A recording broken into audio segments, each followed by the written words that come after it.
welcome to the Post Sunday app. The hope of this video is to give our congregation or anybody else listening to this video an opportunity to consider again how to apply this last Sunday's sermon. We heard, Luke 19, 41 through 44. Right. And the title of the sermon was?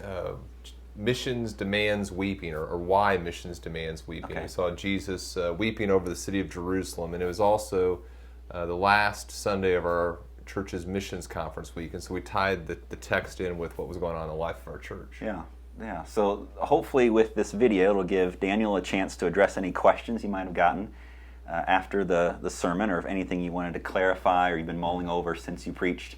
So what do you have for us today? Yeah, a couple things. One question was asked in a variety of different ways, and it was basically if we're to weep over the lost, and there's supposed to be this sense of sorrow that we have as we think about those who are lost, how much weeping are we supposed to do? Is that supposed to be something that dominates our day? I mean, do we devote like 8 hours to weeping and then a couple hours to our family? How do we balance those things out? Right. Okay. So how do we make sure that we still function in life, right, and not just spending time getting Kleenex after Kleenex, right, which right. I don't mean that tritely. No, exactly. It should be something that's sorrowful. And the thing I likened it to is other areas of responsibility in our lives. So, for example, I have responsibility to my family. I have responsibility to friends at church. I have responsibility to the church and as an employee. And so, at different times of my life, one of those areas of responsibilities will take a more prominent role, or will demand more of my attention. But even as I focus on one area of my life, I'm not neglecting thinking about the others. A family may have some intense needs, and so I spend an evening with them instead of with my family. And yet at the same time, I recognize that my family needs my attention as well. And so they're kind of in the back of my mind. And I think the same is true with sorrow. There are going to be seasons where we experience that sorrow in a more profound way. And there are going to be times whenever the sorrow isn't pronounced, but that doesn't mean that we're not still mindful of what Paul calls in Romans 9:1, the unceasing anguish that he has in his heart as he contemplates the condition of the lost. Yeah, we mentioned earlier that it should be like a low hum. Yeah, it kind of that permeates everything that we do. That's always something that we're mindful of as we go about our lives. Now, in my care group, we talked about how to have that sorrow for people, for the lost that maybe make our lives hard or make our lives more challenging. And so we talked about some applications there. How do we still show sorrow for them, even in the midst of maybe some persecution or anguish that they're causing us?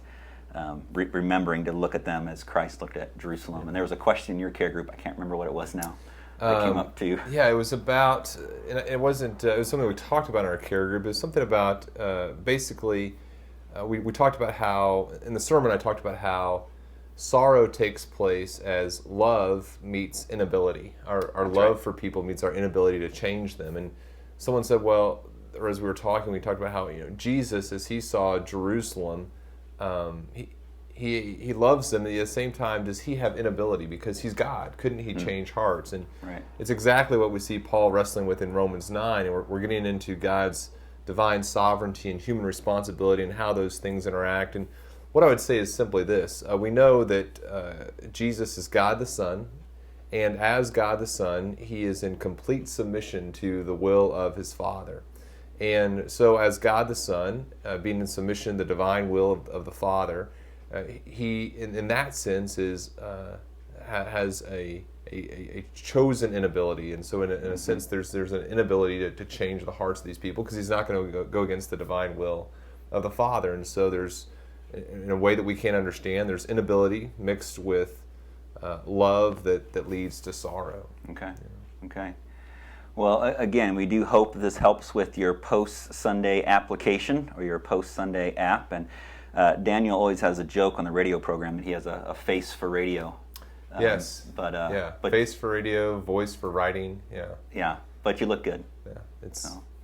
Camera adds 10 pounds. Thanks for joining us.